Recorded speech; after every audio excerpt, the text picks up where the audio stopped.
Salut! Compte tenu que nous sommes toujours dans notre mois de la famille, je suis heureuse d'accueillir le couple Nikema qui a déjà fait un bout de chemin dans le mariage. Monsieur Nikema, Madame Nikema, recevez mes salutations distinguées. En rappel, le 19 décembre 2024 fut leur 43e année de mariage. Comme le dit l'honneur aux dames, je vais commencer par Madame Nikema. Ok. Pouvez-vous nous raconter votre parcours de couple? Une très longue histoire parce que notre couple est atypique. Voilà, né dans une famille musulmane. Voilà, après l'entrée en sixième, j'ai été orientée au collège de jeunes filles de Lumbila, déjà très fervente dans la religion musulmane, puisque déjà j'ai commencé à parler de Mohamed. Voilà, et je découvre Lumbila en 1973. Et là, je me rends compte que c'est un établissement évangélique. Et très vite, aimant mon Dieu, j'ai formé un groupe. Voilà, pour que les musulmans restent soudés et fidèles. Et c'est ainsi que j'étais leur imam. Et puis, on allait prier en brousse. Mais Dieu, dans son amour qui avait déjà son plan, va me saisir une année tout juste après. Et c'est comme ça que je me suis donné au Seigneur. Voilà. Et engagé que j'étais dans la religion musulmane, et voilà, j'étais engagée aussi, très, très engagée, voilà, dans la foi chrétienne. Et avec une sœur, nous avons créé l'amour des âmes perdues à Lumbila, que beaucoup de Lumbilettes, voilà, ont milité avant qu'on puisse avoir le GB. Voilà, c'est ainsi que, voilà, après cela, et je vais continuer au collège protestant, à l'internat là-bas, et après à l'école de la santé, 78-79.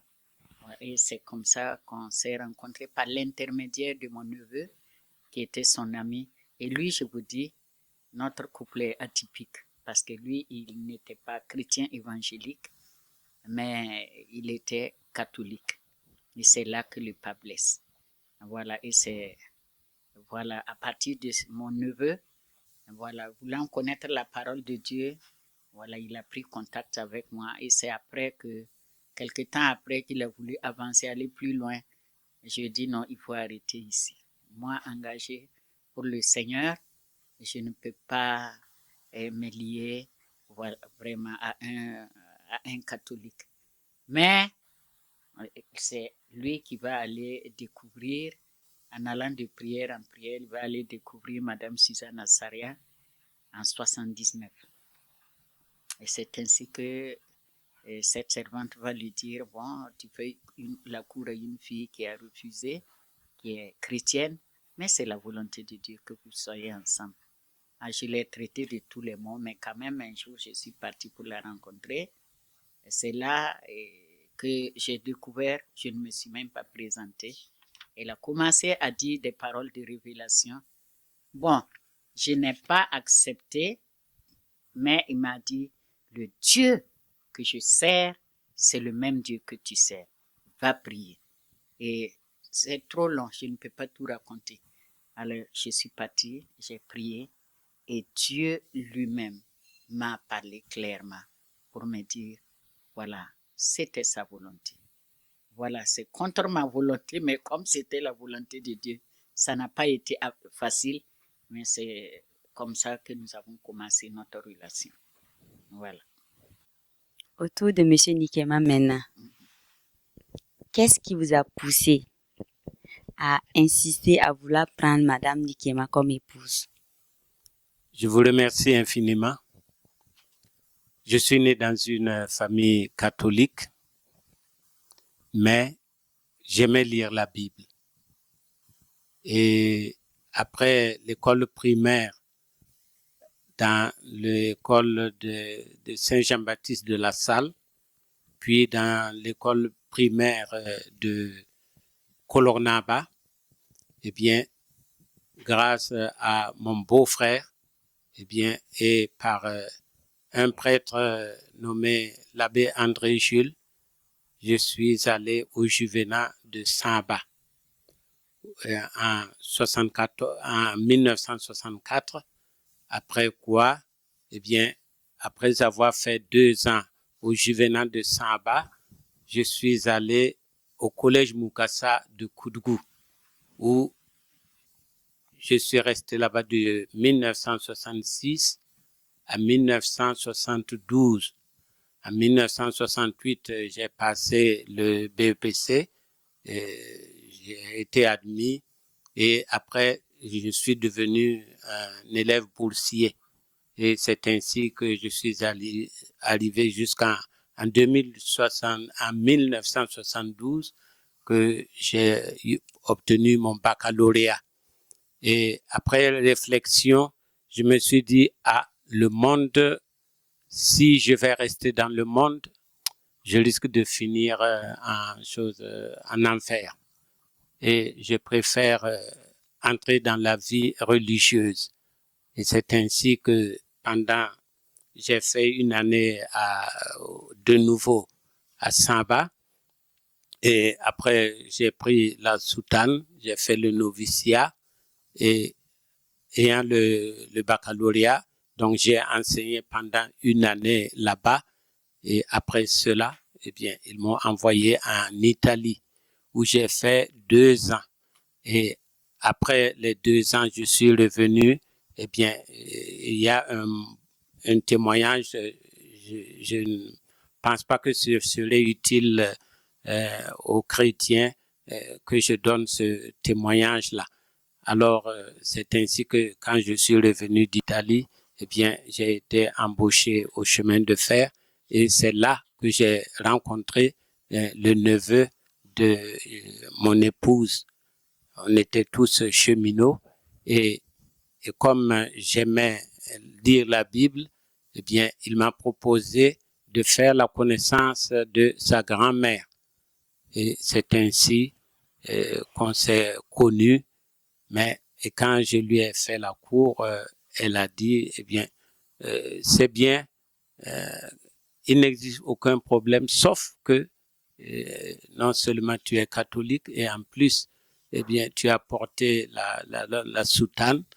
Alors, je ne pense pas qu'on pourrait cheminer ensemble. Mais comme j'avais quand même un cœur de foi, j'ai dit, eh bien, je vais aller auprès du Seigneur. Je sais que je ne suis pas parfait et dans le milieu catholique, on voit l'extérieur, mais l'intérieur laisse à désirer. Mais comme j'ai foi en Dieu, c'est ainsi que Dieu, par sa grâce, nous a permis de nous rencontrer. Et cela n'a pas été facile puisque toute ma famille est catholique et épouser une protestante ne leur fait pas honneur. Mais je me suis dit, eh bien, quelles que soient les difficultés, j'ai foi en mon Dieu. Et c'est ainsi que nous nous sommes mariés contre vent et marée.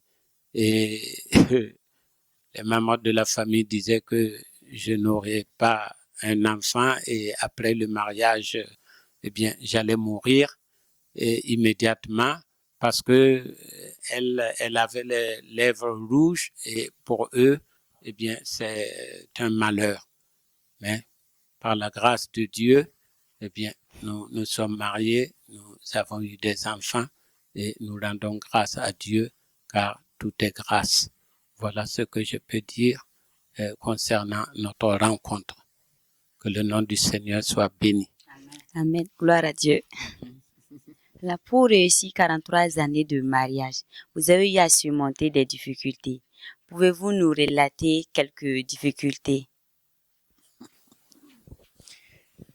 Comme je vous l'ai dit, notre mariage a été atypique. Et ça n'a pas du tout été rose parce qu'il fallait se battre de tous les côtés. Le mariage n'est pas facile déjà. Et avec la famille aussi, c'était pas facile. J'étais au front de tous les côtés. J'ai pas eu de fiançailles apaisées, puisque on est même allé on l'a envoyé jusqu'au responsable de la curaille. Et moi, j'ai dit, parce que, bon, à la dernière minute, ils ont dit, si on se marie, nous allons mourir ou quoi? Je dis, mon Dieu, là, on ne le défie pas. Si le Jésus que vous servez est un Jésus mort, mon Jésus est vivant. Donc, je me suis entêtée, j'ai dit, mon Dieu est vivant. Donc, c'est pour cela que le combat a été de tous les côtés. Bon, vous savez que quand deux personnes se rencontrent, il y a quand même des découvertes, ce n'est pas facile. Et des deux côtés, c'était pas... Il fallait lutter dedans, lutter dehors. Finalement, ce que j'ai décidé de faire, je dis, Seigneur, je m'abandonne entre tes mains. Ce que je peux faire pour qu'il y ait la paix, pour que cet homme soit sauvé, même si je dois passer par le feu, je me remets à toi. Donc, moi, c'était à genoux. La prière, parce que personne ne pouvait venir me sauver dans cette situation si c'est pas Dieu. Mais il a été avec nous. Et voilà. Pour moi, ce qui me concernait, je ne considérais pas ça. Pourvu que je puisse accepter la volonté de Dieu, me soumettre et que cet homme soit gagné à Christ. Point. Les attaques, les moqueries, tout ce que j'ai reçu de la part de sa famille, rien ne m'a arrêté parce que j'étais décidé à honorer Dieu, parce que je veux que ce foyer honore Dieu. Et ma prière, la prière, c'était vraiment l'appui sur lequel je m'appuyais tous les jours. Et voilà comment on est arrivé à traverser les épreuves. Voilà. Ok. Madame Nikema, toujours vous. Oui. Maintenant, quelle est la plus grande qualité que vous retenez de Monsieur Nikema? Monsieur Nikema, la plus grande qualité, c'est un homme qui aime Dieu. Malgré tout, c'est un homme qui aime le Seigneur profondément. C'est vrai que il n'y a pas quelqu'un qui n'a pas de défauts. Mais parce qu'il aime Dieu et qu'il veut plaire à Dieu, ça m'a donné la force. Ensemble, moi aussi qui aimais le Seigneur, nous avons cherché que la gloire du Seigneur. Et même quand c'était difficile, on a dit, Seigneur, nous allons triompher parce que toi, tu as triomphé. Donc, on ne considérait pas les défauts des uns et des autres. Et Dieu m'a mis à cœur que je suis une aide. Et l'aide doit être le soutien du mari. Donc, étant aide, quand chaque fois il y a des défauts, il y a des choses qui apparaissent, je dis, Seigneur, je sais que c'est pour ça que tu m'as envoyé. Donne-moi la force de l'aider à s'en sortir. Et c'est comme ça qu'on s'est soutenu et nous avons eu la victoire jusqu'à ce jour. Malgré les combats, Dieu nous a donné la victoire parce qu'il était avec nous et c'était dans sa volonté. Nous rendons grâce à Dieu alors. Merci beaucoup. Merci. Monsieur Nikema, Oui. maintenant, quelle est la grande qualité que vous retenez de Madame Nikema? Comme je l'ai déjà répété plusieurs fois à l'église, eh bien, c'est une femme de prière et de plus, une femme résiliente parce que à travers toutes les épreuves que nous avons rencontrées, elle ne raconte pas toute la réalité parce qu'elle me connaît et elle sait mes réactions. Elle connaît comment je vais réagir. Alors même si elle subit donc des attaques, des humiliations, des insultes et même des interventions physiques et violentes, eh bien, elle a toujours gardé ces problèmes-là silencieusement. Et c'est après cela, quand elle voit que je suis à mesure de tolérer, alors elle me raconte ces différents événements douloureux qu'elle a pu rencontrer. Donc, vraiment, le Seigneur, dans son amour, m'a donné une épouse résiliente, une épouse battante et surtout une épouse qui sait s'approcher du Seigneur par la prière. Parce que dans un foyer, eh bien, il y a quelques situations, quelques valeurs qu'il faut garder.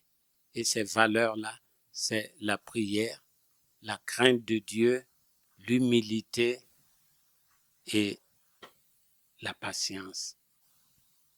Merci. Non, nous allons aborder la vie de famille. Avez-vous un culte de famille, l'heure à laquelle et comment vous faites pour que les enfants participent? Et au début, puisque moi je suis resté dans l'église catholique et c'est en 1989 que je me suis converti. Voilà. Et quand je me suis converti, eh bien, nous avons commencé à prier ensemble.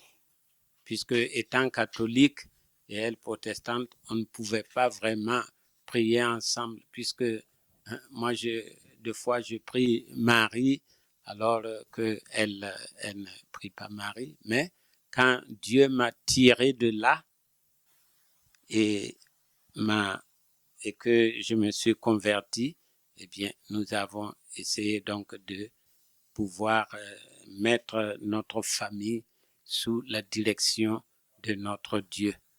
Et c'est ainsi depuis belle lurette, en tout cas elle se lève à 2 heures du matin, elle commence à prier et à 4 heures du matin, tout le monde se réveille et nous mettons à genoux et nous invoquons notre Dieu, donc chaque matin. Et de temps en temps, il nous arrive d'organiser quelques jours de jeûne et de prière pour rendre grâce à Dieu et pour lui présenter nos épreuves et les problèmes que nous avons et les projets que nous avons. Et elle avait parlé de Madame Suzanne de Salia. Eh bien, je l'appelle ma mère, bien que je sois plus âgé qu'elle. Et une fois, nous l'avons invitée ici et elle a dit, votre maison là, Dieu ne permettra jamais que quelque chose vous arrive sans vous prévenir.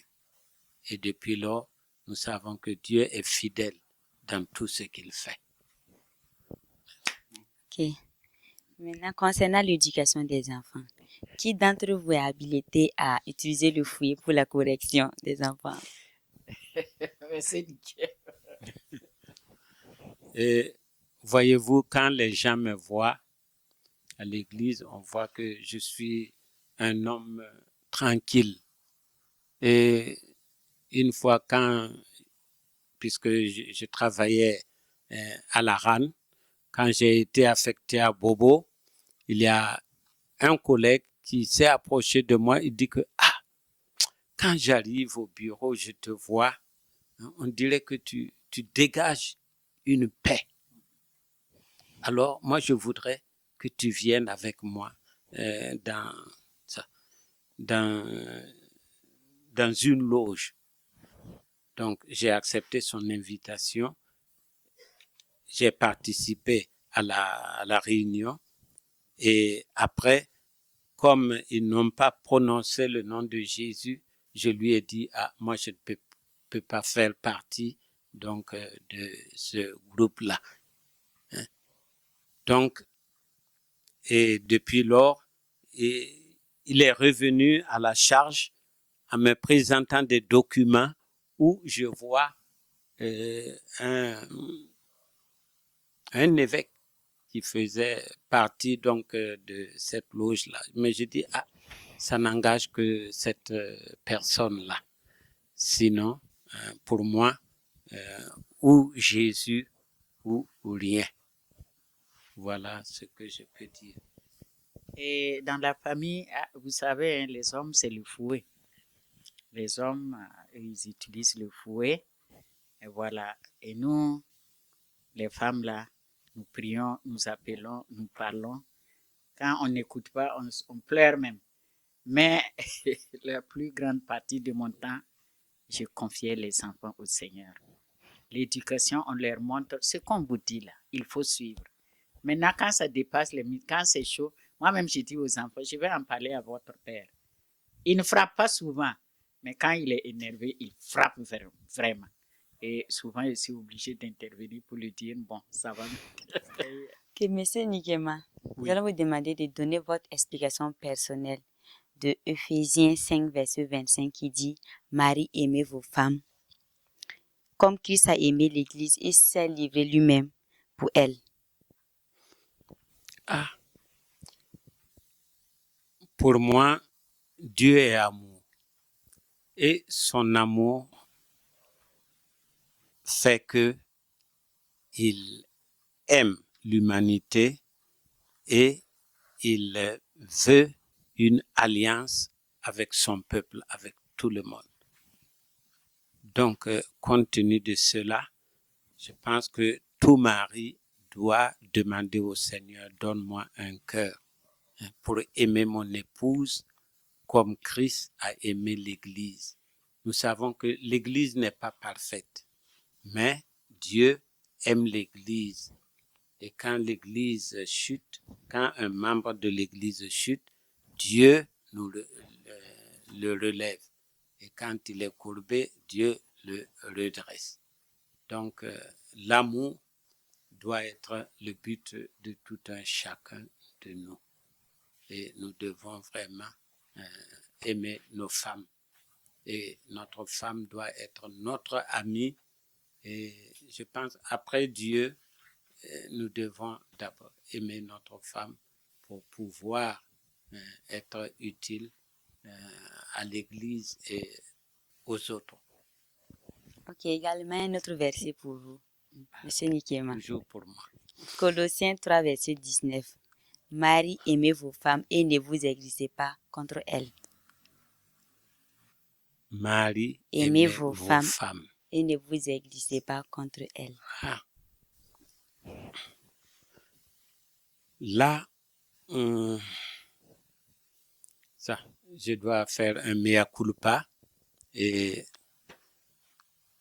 pour moi, je n'hésite pas à demander pardon à mon épouse quand je lui fais quelque chose. Même quand je suis violent, après, je m'agenouille devant lui et devant elle et je lui dis, ah voilà, ce qui est arrivé, mais pardonne-moi, pardonne-moi. Voilà ce que je peux dire dans ce domaine-là. D'accord. Merci, Monsieur Nikema. Maintenant, à vous, Madame Nikema. Vous allez nous donner votre explication personnelle. Femmes, soyez soumises à vos maris comme au Seigneur. Ah oui, il faut ce que Dieu dit dans sa parole là. Si nous considérons que c'est vraiment Dieu qui l'a dit, c'est la vérité. Ce que la Bible dit là, obéissons et faisons ce que la Bible nous dit. On n'a pas dit de nous soumettre quand le mari est bon. On n'a pas dit d'obéir quand notre mari est bien. On nous a dit simplement, soumettez-vous et obéissez. C'est comme ça. Quand on se soumet et on obéit, il n'y a rien de tel. Une fois qu'on a pris la décision d'honorer la parole de Dieu et de faire ce que Dieu nous dit de faire, le reste là, Dieu est au contrôle et Dieu nous conduit. J'ai un cousin qui est colonel qui dit, ah, dans l'armée là, j'ai dit, mon fils dit que tu passes et puis les gens là, tu font les garde-vous. Il était capitaine en ce temps. Il dit, mais que c'est comme ça? Que chez nous là, si on te dit d'aller tuer ta mère, tu vas tuer, tu viens demander pourquoi. J'ai dit, vous êtes bête, non? Et il m'a dit, ah, que si c'est pas comme ça, que je connais, hein, que l'armée c'est les armes. Ah, colonel même, le sergent a une arme, le lacrou a une arme, le capitaine, le général a son arme. Que si on ne se soumet pas là, on va se tirer entre nous. Donc la soumission est très importante. Si Dieu nous dit de nous soumettre et d'obéir, ce n'est pas parce que notre mari est parfait, mais nous soumettons à cause de la parole de Dieu. Et si nous obéissons à la parole de Dieu, Dieu sera toujours avec nous. Voilà. Toujours vous, Madame Nikema. Maintenant, qu'en pensez-vous de ce verset, Oui. Proverbe 15, verset 1 qui dit une réponse douce calme la fureur, mais une parole dure excite la colère. C'est clair, c'est simple. Quand quelqu'un est déjà énervé, il parle, toi aussi tu élèves la voix. Les mots aussi disent que quand les deux tirent sur une calebasse, ça se casse. Si l'autre tire, il faut que l'autre laisse. C'est pas le moment quand l'autre est déjà énervé, il parle, toi tu dois garder le calme. C'est comme il l'a dit, dans des moments comme ça, la femme garde le silence ou l'homme garde le silence. En tout cas, celui que Dieu a donné. Mais moi, je demande à la femme, dans la colère là, ne réponds pas. Béni le dit non, c'est bon, ça va aller. Ça va aller. Allez, ce que j'ai fait, c'est pas bien. Ça va aller. Et quand il sera maintenant dans son bon jour, peut-être on peut parler. Mais quand quelqu'un est déjà en colère, on ne réagit pas en donnant une parole dure. Faut être sage. Et c'est ça qui construit le foyer. La parole dure, quand tu rencontres quelqu'un qui est dur et tu es calme, tu es apaisé, lui-même il est apaisé. C'est une arme puissante. Voilà. Et je crois que c'est comme ça. Voilà. Merci. Ok. Nous remercions Madame Nikema. Et autour de Monsieur Nikema. Si c'était à refaire, au regard des difficultés que vous avez rencontrées, auriez-vous choisi Madame Nikema encore? J'avais dit tout de suite que Dieu est fidèle à son alliance. Et il est dit que malheur à celui qui sépare ce que Dieu a uni. Donc, même si je devais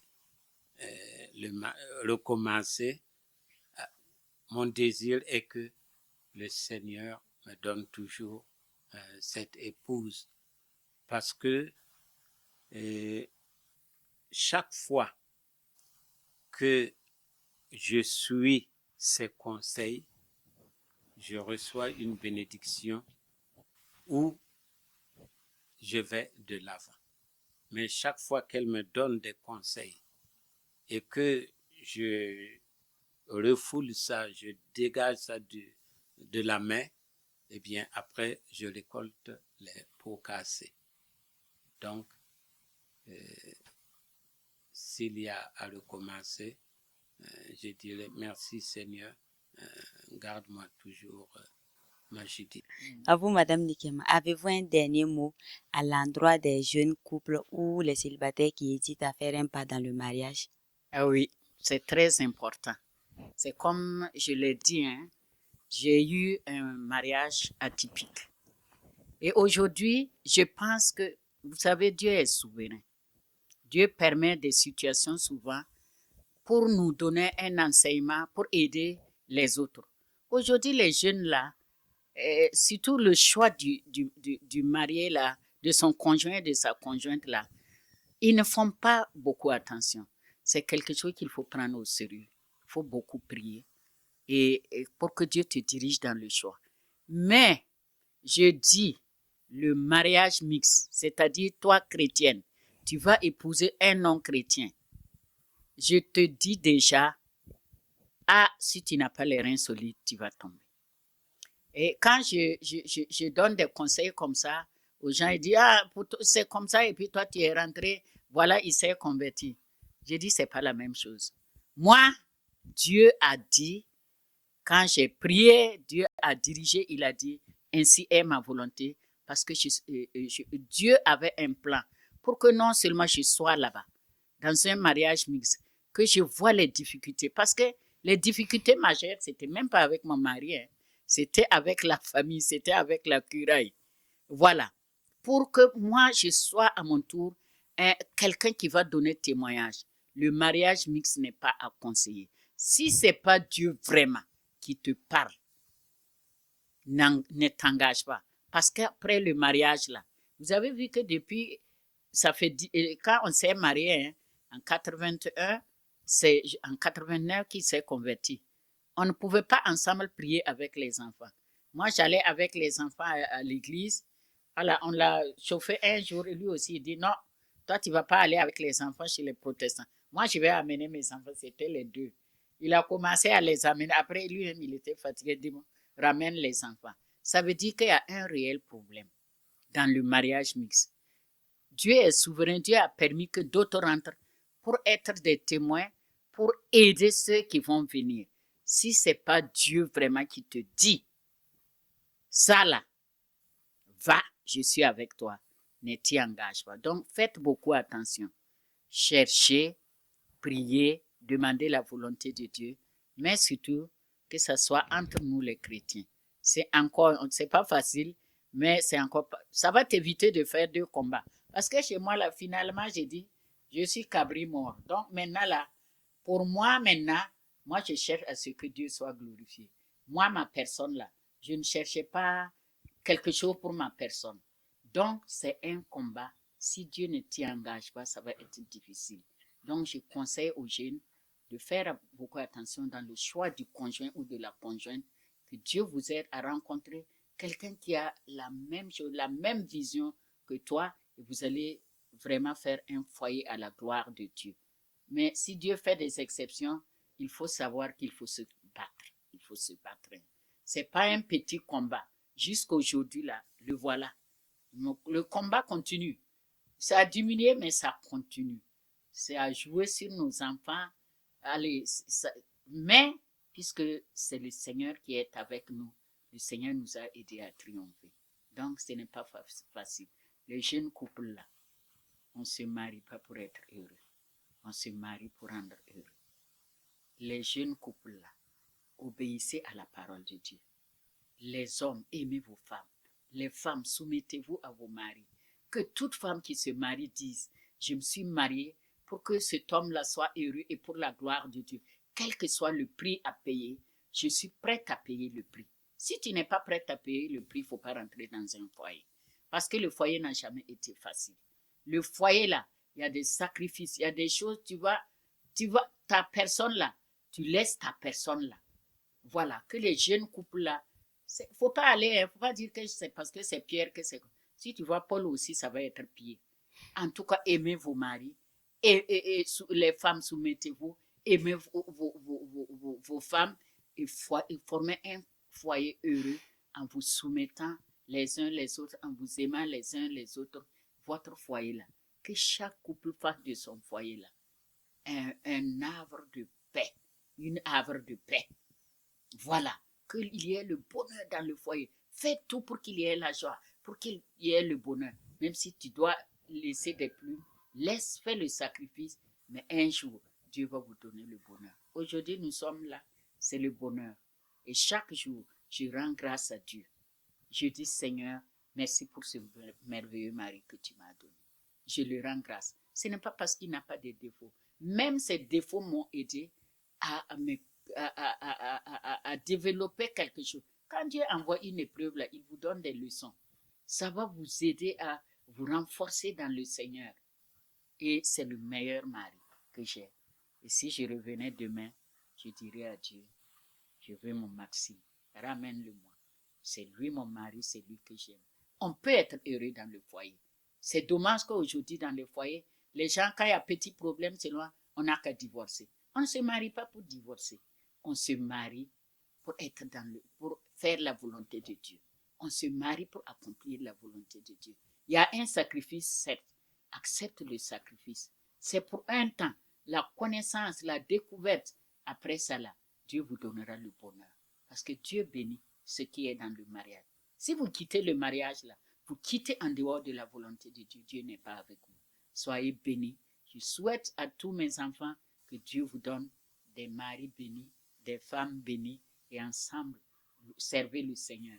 Nous sommes créés pour la gloire de Dieu. Tout ce que nous faisons, c'est pour la gloire de Dieu. Que Dieu vous bénisse. Amen. Amen. Nous remercions Madame Nikema pour ses différents conseils. Nous sommes au thème de notre échange. Nous remercions le couple Nikema qui a bien voulu nous recevoir et puis nous partager ce témoignage fort et authentique. À très bientôt. Shalom.